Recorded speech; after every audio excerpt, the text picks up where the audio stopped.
Everybody knew this was coming for hours, apparently.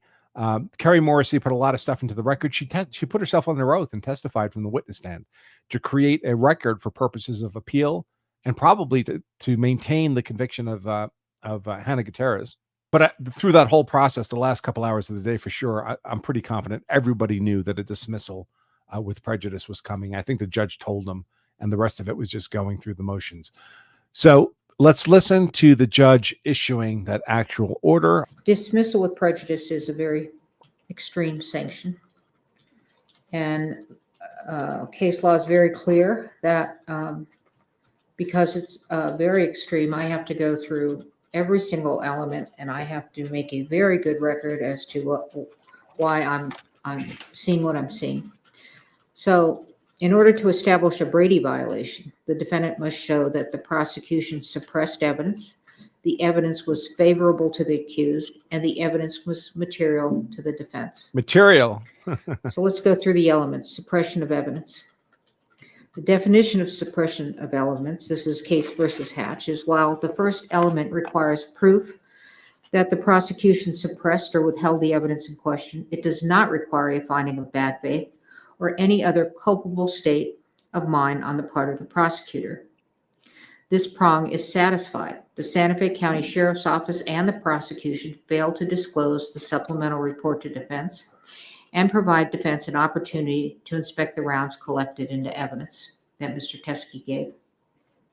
Is the evidence favorable to the accused? The second Brady element is whether the suppressed evidence was favorable to the accused, either as impeachment or exculpatory evidence. This prong is satisfied. The suppressed evidence is favorable to the accused. It is impeachment evidence, has even been offered in this trial as impeachment evidence, and is potentially exculpatory to the defense. Critically, the exculpatory value cannot be analyzed at such a late juncture because of the non-disclosure. Is the evidence material? While post-trial discovery of evidence under Brady requires a reasonable probability that the result of the proceeding would have been different, discovery of evidence during trial requires an evaluation of whether the late tender has impeded the effective use of evidence in such a way that it impacts the fundamental fairness of the proceedings, and that is State versus Huerta Castro. This evidence is material. The late discovery of this evidence during trial has impeded the effective use of evidence in such a way that it has impacted the fundamental fairness of the proceedings. The defense is not in a position to test the state's theory as to the source of the live rounds that killed Ms. Hutchins. I'm also going to take a look at Harper, State versus Harper. The assessment of sanctions depends upon the extent of the government's culpability, weighed against the amount of prejudice to the state. Quoting Chenard. Let's go through culpability.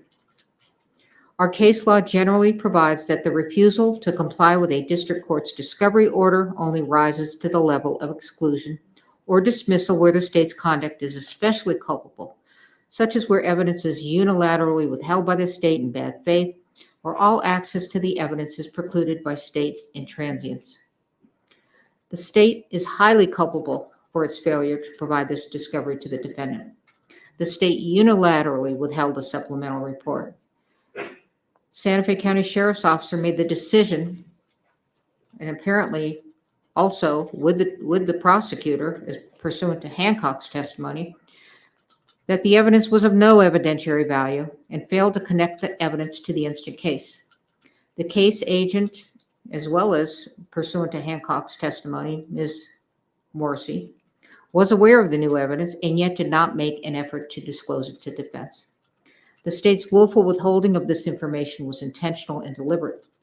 If this conduct does not rise to the level of bad faith, it certainly comes so near to bad faith as to show signs of scorching. Ouch. Prejudice. When discovery has been produced late, prejudice does not accrue unless the evidence is material and the disclosure is so late that it undermines the defendant's preparation for trial. The court concludes that this conduct is highly prejudicial to the defendant. The jury has been sworn, jeopardy has attached, and this disclosure during the course of trial is so late that it undermines the defendant's preparation for trial. There is no way for the court to right this wrong. Lesser sanctions under Harper. Trial courts possess broad discretionary authority to decide what sanction to impose when a discovery order is violated. State versus Lemire.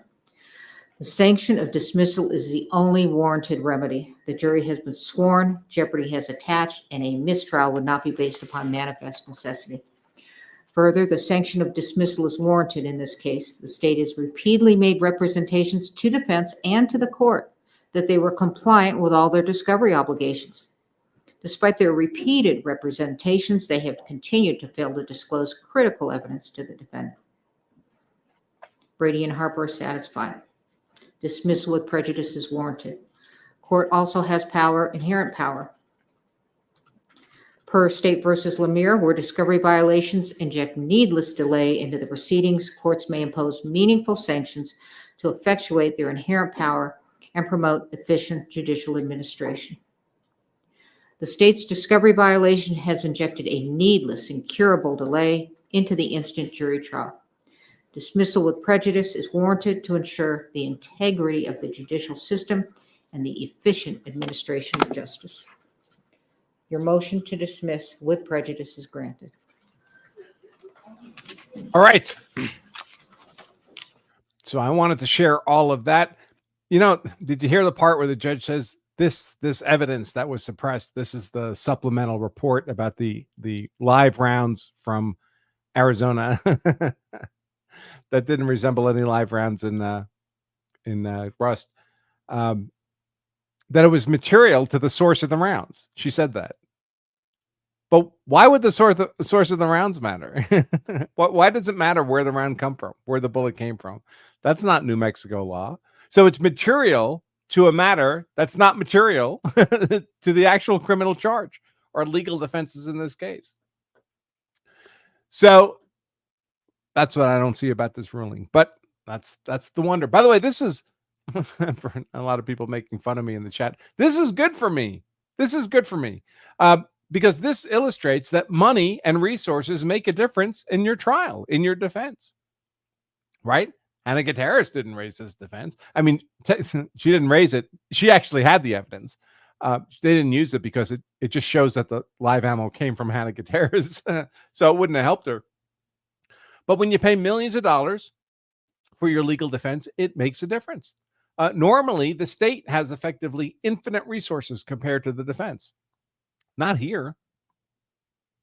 Alec Baldwin's reputed to be worth tens of millions of dollars, I think $70 million. If he spent $10 million on this defense, and it wouldn't surprise me if he has, it's money well spent, isn't it, given this outcome? I'm a provider of legal services, folks. So when people perceive that the quality of your legal defense, your legal team, and the resources you can bring to bear matters, better to have higher quality and more resources. That is good for Attorney Andrew Branca.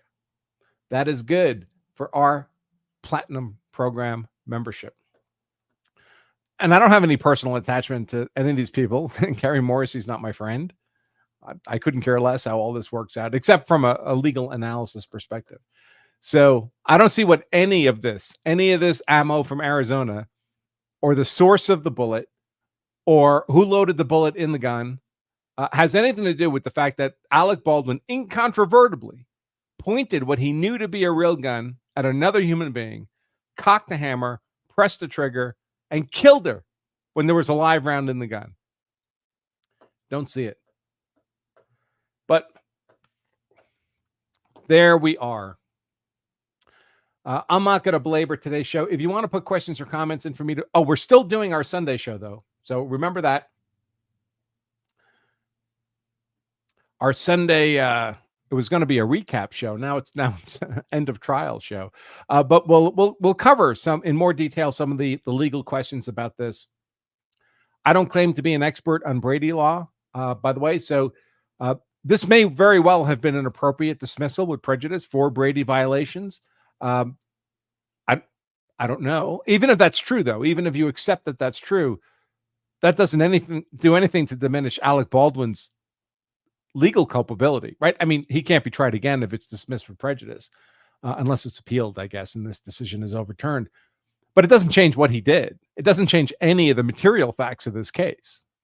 I mean, you all have to concede that, right? So join us on Sunday afternoon for our end of trial recap. Now, I guess it is. We're going to have a great time. We're going to go through some more legal analysis about all this. So perhaps we can have a greater understanding of what actually went down. If it has legal merit, the prospects of appeal, to what extent was this a Brady violation, even though it appears that what was suppressed is immaterial to the legal charge or any legal defenses here.